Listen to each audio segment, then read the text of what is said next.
اور یہ لاوا جو ہے اس نے بہت سے لوگوں کی جہاں یعنی ہلاکت کا باعث بھی بنتا ہے. جس طرح پومپیائی کا پورا شہر تھا اس نے تباہ کر کے رکھ دیا. تو پہاڑوں کی ایک قسم اس اعتبار سے بھی ہو سکتی ہے کہ اللہ تعالیٰ چاہے تو وہی پہاڑ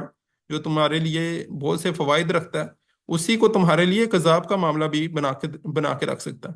تو ایک اس اعتبار سے بھی کیا گیا ہے. لیکن اس کا زیادہ جو مفہوم ہے، اب یہ الف لام اگر معرف بھی لام کہتے ہیں کہ کسی چیز کو پراپر کرنا، ٹھیک ہے، یعنی یہ اسے ایک خاص پہاڑ مراد ہے، اور وہ پہاڑ وہی ہے کہ جس کا ہم نے ذکر کیا کہ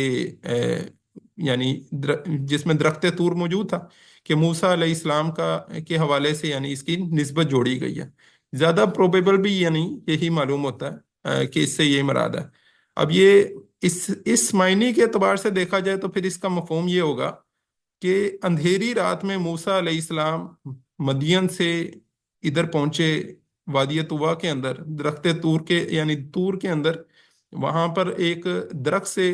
درخت کے پاس ہے یعنی ادھر آپ یعنی حضرت موسیٰ علیہ السلام پہنچے تو وہاں پہ اللہ تعالیٰ نے ان سے کلام کیا اور وہاں پہ ان کی نبوت اور رسالت کا ظہور ہوا. اور وہیں پر ہی ان سے اللہ تعالیٰ نے جو کلام کیا تو انہیں کہا بھی اذهب الی فرعون انہ طغی، کہ تم فرعون کی طرف جاؤ، یقیناً اس نے طغیانی کی ہے. اور فیصلہ تو اللہ تعالیٰ کی تقدیر میں تو بہت پہلے سے ہو چکا تھا، لیکن ادھر سے ایک ابتدا ہوئی ہے کہ اللہ تعالیٰ سورہ قصص اگر دیکھیں نا اس کی 5ویں آیت ہے، اس میں یہ ذکر آتا ہے کہ جی ہم نے چاہا کہ ہم ایک ایسی قوم کو جو دبا لی گئی ہے تو اس کو ابھاریں، یعنی اس کا مفہوم یہ ملتا ہے کہ ہم اس کو اٹھائیں اور اس کے جو افراد ہیں ان کو لیڈرز یعنی بنائیں. اور اس سے اصل میں مفہوم کیا ہے کہ اس رات کے اندر یہ فیصلہ ایک اعتبار سے ہو گیا تھا موسیٰ علیہ السلام کو، جب یہ ایک انہیں کہا گیا کہ وہ فرعون کو جا کے دعوت دیں، تو اسی اعتبار سے وہ چیز تو طے ہو چکی تھی کہ فرعون کی بربادی کا، کہ فرعون جو تھا وہ ایک ظالم تھا. تو اس دنیا کے اندر اللہ تعالیٰ کی یہ سنت رہی ہے کہ عموماً جو قومیں بہت زیادہ فساد مچا دیں تو اس فساد کو پھر اللہ تعالیٰ دفع دور کرتا ہے اور ان کے اوپر عذاب واقع ہوتا ہے. تو فرعون کے اوپر وہ عذاب جس طرح واقعہ ہو کے رہا، بالکل اسی طرح تمہارے اوپر بھی وہ عذاب جو ہے وہ آئے گا اگر تم بھی اس دنیا کے اندر اوورآل فساد مچاؤ گے. اور لازماً اس دنیا کا خاتمہ تو اس طرح ہونا ہی ہے. اور ہمیں ملتا بھی ہے کہ جب قیامت آئے گی تو وہ ایک ایسا وقت ہوگا جب اشرار الناس یعنی لوگوں کے جو سب سے برے ترین لوگ ہوں گے وہ دنیا میں غالب ہوں گے، اور اس کے نتیجے کے اندر ان کو اللہ تعالیٰ پھر دور کرے گا عذاب کے نتیجے میں. تو اس سے وہ بھی یعنی مراد لی جاتی ہے. بہرحال آگے چلتے ہیں. تو اس سے حضرت موسیٰ علیہ السلام کے کردار کی طرف بھی یعنی اس سے مراد ہو سکتی ہے، یعنی جس طرح والتین والزیتون وطور سینین وہذا البلد الامین، وہاں پہ دیکھا جائے نا سورہ 3 کے اندر وہاں پہ 4 انبیاء کا وہاں پہ ذکر ہے، اور شاید 5 انبیاء ہی مراد ہوں کہ 3 یعنی وہاں پہ جو ذکر ہے ان ساری چیزوں سے اصلاً مراد انبیاء کرام علیہ السلام کہ ان کو دیکھو، نوح علیہ السلام کو، عیسیٰ علیہ السلام کو، محمد رسول اللہ صلی اللہ علیہ وسلم کو، بلد الامین سے ابراہیم علیہ السلام بھی مراد لیے گئے ہیں. اور وہاں پہ بھی وتین و زیتون و طور سینین، طور سینا سے موسیٰ علیہ السلام وہاں پہ مراد لیے گئے ہیں کہ ان کے کردار انسانوں میں اتنے بلند کردار کے لوگ بھی گزرے ہیں. اس کو اللہ تعالیٰ وہاں پہ دلیل کے طور پہ پیش کرتے ہیں کہ لقد خلقنا الانسان فی احسن تقویم، ہم نے انسان کو بہترین تقویم پہ پیدا کی ہے. انسان کے اندر یہ پوٹینشیل موجود ہے کہ وہ ایسے اعلیٰ کردار تک پہنچ سکتا ہے، اور اس کی اللہ تعالیٰ وہاں پہ مثال لیتے ہیں. تو اس سے موسیٰ علیہ السلام بھی مراد ہو سکتے ہیں کہ ان کی زندگی کو دیکھ لو تو ان کی زندگی اس بات کی شہادت دیتی نظر آتی ہے، وہ اسی بات کی دعوت دیتے نظر آئے ہیں. تو اس سے ایک یہ بھی مراد ہے. آگے چلتے ہیں. وہ کتاب مستور، کتاب عربی میں ایک لکھی ہوئی شے کو کہتے ہیں. تو کتاب اصل میں لکھی ہوئی ہوتی ہے، ریٹن فارم میں ہوتی ہے، اس لیے اسے کتاب کہا جاتا ہے. مستور، مستور کہتے ہیں روز کے اندر، سطروں کے اندر لکھی ہوئی، ترتیب سے خوبصورتی سے، چونکہ لکھی ہوئی شے جو ہوتی ہے وہ سطروں کے اندر خوبصورتی ہوتی ہے تو اس لیے مستور اسے کہا جاتا ہے. اب کتاب مستور سے اصلاً کیا مراد ہے؟ اس سے کہا گیا کہ چونکہ پیچھے بطور کہا گیا، طور کا ذکر آیا، تو اس سے تورات مراد ہے جو موسیٰ علیہ السلام کو دی گئی. تو تورات کی بھی یہی تعلیم تھی کہ ان عذاب ربک لواقع، یعنی تورات کی بھی یہی تعلیم تھی کہ تمہارے رب کا جو عذاب ہے وہ واقعہ ہو کے رہے گا، تم اس سے خبردار ہو جاؤ، یہ تمہاری باز پرس ہوگی، اس دنیا کے اندر تم آزاد نہیں پیدا ہوئے. تو تورات کی بھی یہ تعلیم تھی. اس سے یہ بھی مراد لی گئی ہے کہ اس سے قرآن مراد ہے، یا اس سے جو ہے امن نامہ اعمال مراد ہے، تو اس سے لوح محفوظ مراد ہے.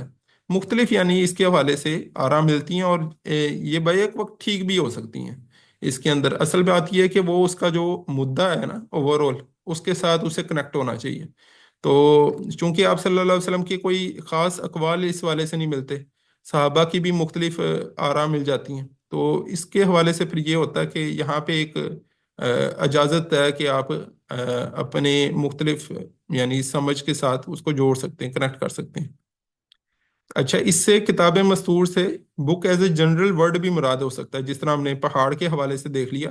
تو ایز اے اوور آل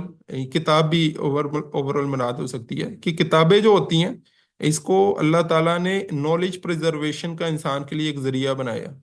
اور انسان جو ہے اس کے نتیجے میں اپنی ایک تہذیب جو اس کی ترقی کرتی ہے بنیادی طور پہ، تو یہ تبھی جب کاغذ ایجاد ہوا نا تو اس کے نتیجے میں ہی تہذیب ترقی کی ہے،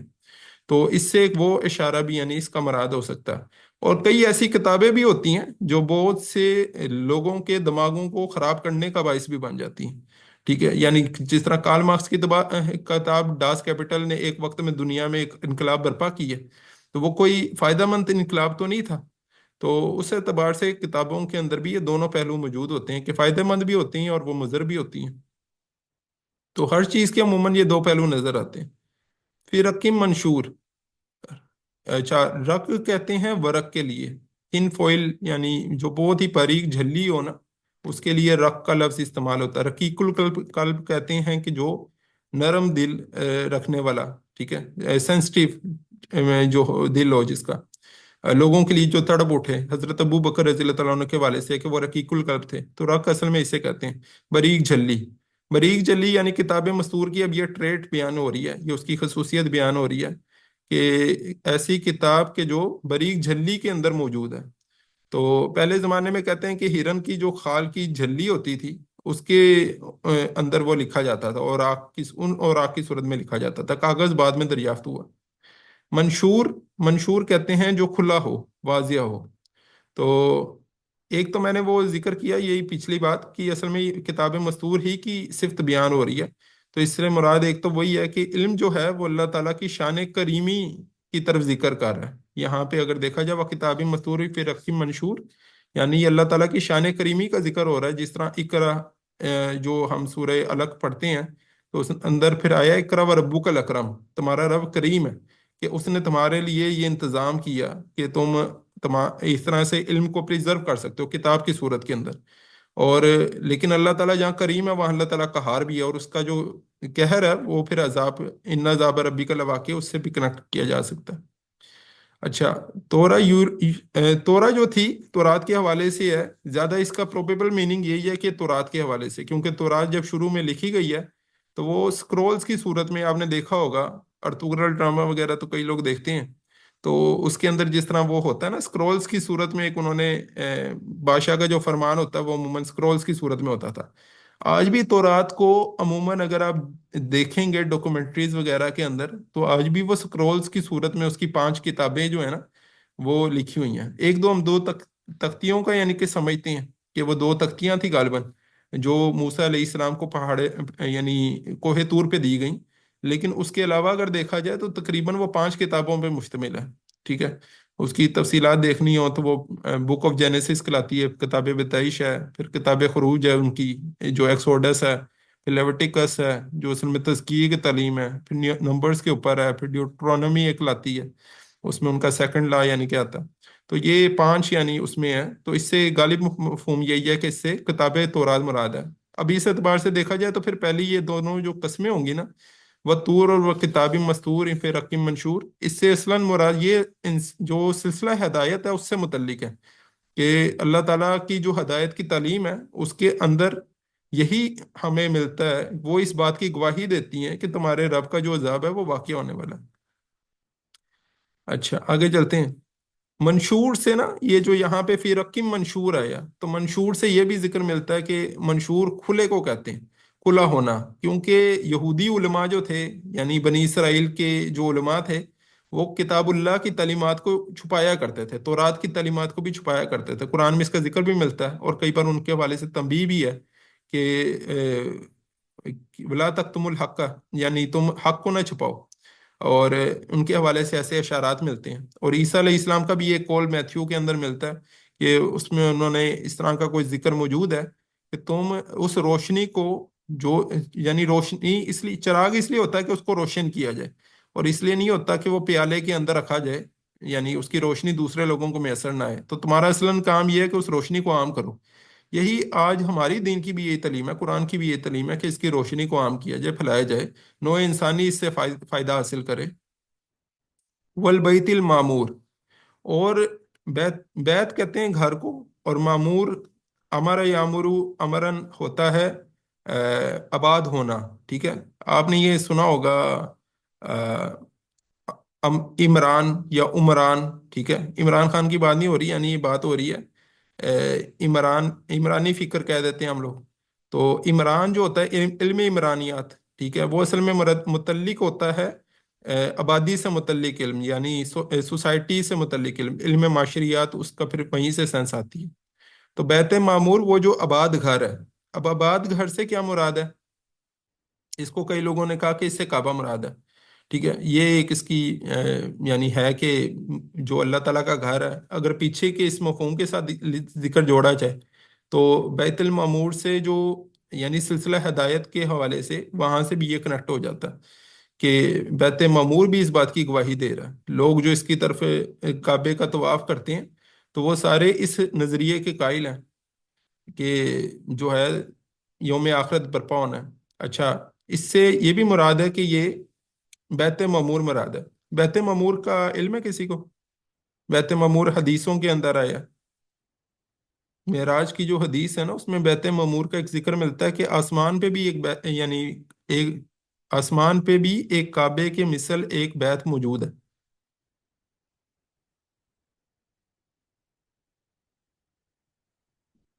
چلیں، میں اس کا ذکر کر دیتا ہوں، یہ ساتویں آسمان کے حوالے سے ہے۔ معراج کی اگر حدیث پڑھیں گے نا، تو ساتویں آسمان پہ آپ صلی اللہ علیہ وسلم پہنچے تو وہاں پہ آپ صلی اللہ علیہ وسلم نے حضرت ابراہیم علیہ السلام کو ایک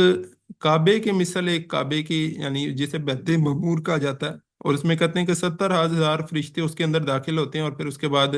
دوبارہ انہیں کبھی موقع نہیں ملتا۔ تو یعنی زمین کا، جس طرح ایک زمین پہ کعبہ موجود ہے جو مرکز کی حیثیت رکھتا ہے انسانوں کے لیے اور امت مسلمہ کے لیے، تو بالکل اسی طرح اسی کے مثل ایک کعبہ جو ہے وہ آسمان پہ بھی ساتویں آسمان میں اس کا ذکر آتا ہے۔ اور ابراہیم علیہ السلام کا اصل میں وہاں پہ اس لیے بھی آیا کہ ان کے ساتھ ایک فطری مناسبت ہے کعبے کی، کعبے کے وہ بانی ہیں، تو اس کی عمارت کو تعمیر کرنے میں ان کا ہاتھ ہے، تو بیت معمور سے اصلاً یہ بھی مراد ہو سکتی ہے۔ اور ایسا بھی ملتا ہے کہ ہر آسمان پہ ایک کعبہ موجود ہے، تو اس طرح کے بھی اقوال موجود ہیں۔ بہرحال آگے چلتے ہیں، تو ابراہیم علیہ السلام بھی اس سے مراد ہو سکتے ہیں، اگر سورہ 3 کا ایک سا انداز دیکھا جائے نا، تو پھر اس اعتبار سے یہاں پہ ابراہیم علیہ السلام مراد ہوں گے۔ ان کی زندگی بھی یعنی اسی بات پہ شہادت دیتی ہے کہ انسان جو ہے وہ آزاد نہیں پیدا ہوا، اور وادی غیر ذی زرع میں انہوں نے اس کعبے کو تعمیر کیا، اور اس کعبے سے اب انسانوں کو اصلاً پھر یہی پیغام آگے بقیہ دنیا تک پہنچا کہ یوم آخرت نے واقعہ ہونا ہے۔ اچھا، اس سے یہ بھی مراد لی گئی ہے کہ یہ اس سے مراد ہر آباد گھر ہے، ٹھیک ہے؟ اس کو ہم اور اس سے مراد زمین کا خشکی والا حصہ ہے، ٹھیک ہے؟ زمین کا خشکی والا حصہ یعنی اللہ تعالیٰ نے یہاں پہ زمین میں جس طرح انسان کے لیے ضروریات کا انتظام کیا ہے، اس کے لیے مختلف نعمتیں ہیں، تو بالکل اسی طرح اس زمین پر، یعنی ہمیں انسانوں کی جس طرح آبادی ملتی ہے، تو اس زمین کے نیچے ہمیں انسانوں کے قبرستان بھی موجود ہیں، ان کی لاشوں کی بھی، لاشیں بھی یہاں پہ موجود ہیں بہت زیادہ، تو وہ بھی اس طرف، اس حقیقت کی طرف اشارے کر رہی ہیں کہ انسان کا یہ ابدی گھر نہیں ہے، انسان نے اس دنیا سے جانا ہے، یوم آخرت نے واقعہ ہونا ہے۔ تو اللہ تعالیٰ کا جو عذاب ہے وہ مختلف قوموں کے اوپر آیا ہے، یہ اس کی طرف بھی یعنی ایک اشارہ اس سے مل رہا ہے۔ وَالسَّقْفِ الْمَرْفُوعِ، سقف کہتے ہیں چھت کو، اور مرفوع کہتے ہیں رفع سے بلند ہونا،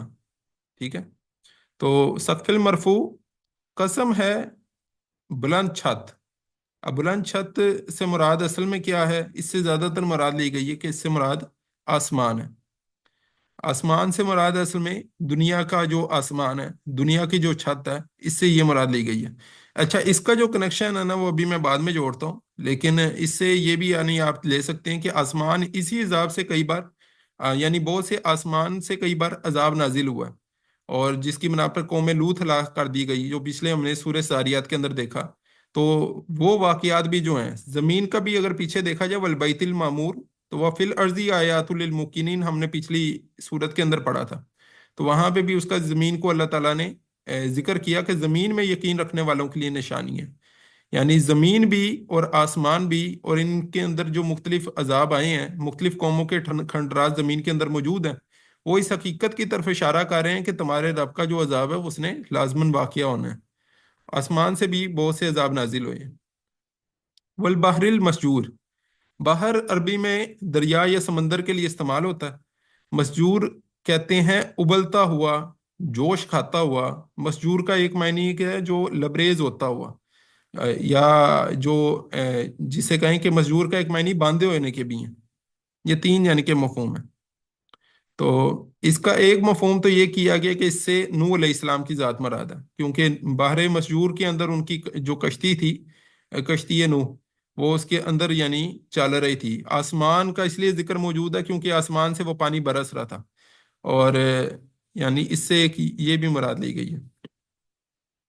اور بحر مسجور سے اللہ تعالیٰ کی جو سب سے بڑی مخلوق ہے زمین پہ دیکھا جائے تو 70% حصہ اس نے کھایا ہوا ہے، اور وہ جو ہے سمندر ہے۔ تو سمندر اس سے مراد ہے کہ سمندر جو ہوتے ہیں، اس کی ٹھاٹھیں مارتا جو سمندر ہوتا ہے، اس میں طغیانی ہوتی ہے، اور اس کے نتیجے میں بہت سی جو یہی سمندر ہے جو اگر تور کے ساتھ جوڑا جائے تو اسی سمندر میں وہ غرق ہوا فرعون بھی۔ تو یہ بھی اس طرف دلیل ہے کہ ان عذاب ربک لواقع کی طرف۔ اچھا، اس کا نا ایک اور مفہوم ان کا جوڑا گیا، یہ جو آخری تین ہے نا، والبیت المعمور والسقف المرفوع والبحر المسجور، ان کو اس اعتبار سے بھی جوڑا گیا ہے کہ یہ جو بحر مسجور ہے، ایک تو یہ جوڑا گیا بحر مسجور کو کہ بحر مسجور یہ اللہ تعالیٰ نے گویا اسے باندھ رکھا ہے، یعنی بندھا ہوا ہے۔ مسجور کہتے ہیں بندے ہونے کو۔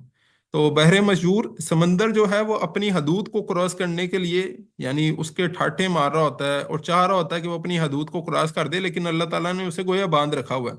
لیکن کئی موقعوں پر اللہ تعالیٰ اسے کھول بھی دیتے ہیں، سونامی آ جاتا ہے، سونامی کے نتیجے میں تباہی واقع ہو جاتی ہے۔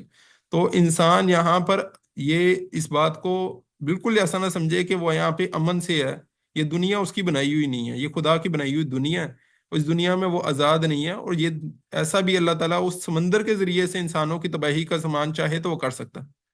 تو اس سے پھر ساتھ یہ چیز جوڑی گئی کہ بحر مسجور سے ابلتا ہوا سمندر، یعنی ابلتا ہوا سمندر جو ہے وہ اس بات کی طرف دلیل دے رہا ہے کہ اسی سے بخارات اٹھتے ہیں آسمان کی طرف، وسقف المرفوع، یعنی آسمان کی طرف اس سے وہ بادل جو بنتے ہیں سقف المرفوع کے اندر، اسی سے بخارات اٹھتے ہیں۔ اور پھر وہ زمین جو آباد ہوتی ہے نا، والبیت المعمور اس معنی میں لیا جائے کہ زمین جو آباد ہوتی ہے اس کے اوپر ادھر سے ہی پھر بارش برستی ہے، وہی بادل اس پہ برستے ہیں، جس کے نتیجے میں انسانوں کی غذا کا بندوبست ہوتا ہے، انسانوں کی آبادی تبھی قائم برقرار رہ پاتی ہے۔ یہ سارا پروسیس بھی اس بات کی طرف دلیل ہے کہ یقیناً جو ہے یہ کائنات کسی خدا نے بنائی ہے، اور انا عذاب ربی کا لواقع، تمہارے رب کا عذاب واقعہ ہو کے رہنا۔ ٹھیک ہے، یہ بھی اس بات کی طرف دلیل ہے۔ اسی کو ایک اور انداز سے سمجھا جائے نا کہ کہتے ہیں یہ جو پریولیجز ہوتے ہیں، اور یعنی آپ کے اوپر جو بھی نعمتیں ہوتی ہیں اس کے نتیجے میں آپ کو جو بھی پریولیجز حاصل ہوئے، تو privileges and responsibilities go hand in hand, کہ وہ آپس میں اکٹھے چلتی ہیں۔ آپ پہ اگر کوئی بھی نعمتیں اگر آپ کو حاصل ہیں تو اس کے نتیجے میں آپ کی کچھ ذمہ داریاں عائد ہوتی ہیں، آپ اس کی بنا پر آزاد نہیں ہو جاتے۔ تو جتنی آپ کے اوپر اللہ تعالیٰ نے نعمتیں کر رکھی ہیں، اللہ تعالیٰ نے اپنی مختلف انسان غور و فکر کرتا رہے، تو بہت سی نعمتیں ہیں جو اس کی ایک انفرادی طور پہ بھی اور بحیثیت مجموعی بھی انسان کو بہت سی نعمتیں حاصل ہیں۔ تو یہ نعمتیں انسان کو یہ بتلا رہی ہیں کہ تم یہاں پہ رسپونسبل ہو، تم آزاد نہیں ہو، تمہارے اوپر جتنا انعام و اکرام ہو رہا ہے تم سے اپنے اس ہر وقت کے حوالے سے، ہر لمحے کے حوالے سے پوچھا جائے گا۔ تو اس کے حوالے سے کیئرفل رہو، نہیں تو اللہ تعالیٰ کا جو عذاب ہے وہ تمہیں جکڑ لے گا۔ تو یہ اس کا میں نے اس کو پھر یعنی اگر اس کو پھر پہلی دو چیزوں کو دیکھ لیں کہ طور سے اصلاً طور کی جو پرانی ہسٹری ہے، طور پہاڑ کی جو موسیٰ علیہ السلام کا تھا، کہ وہ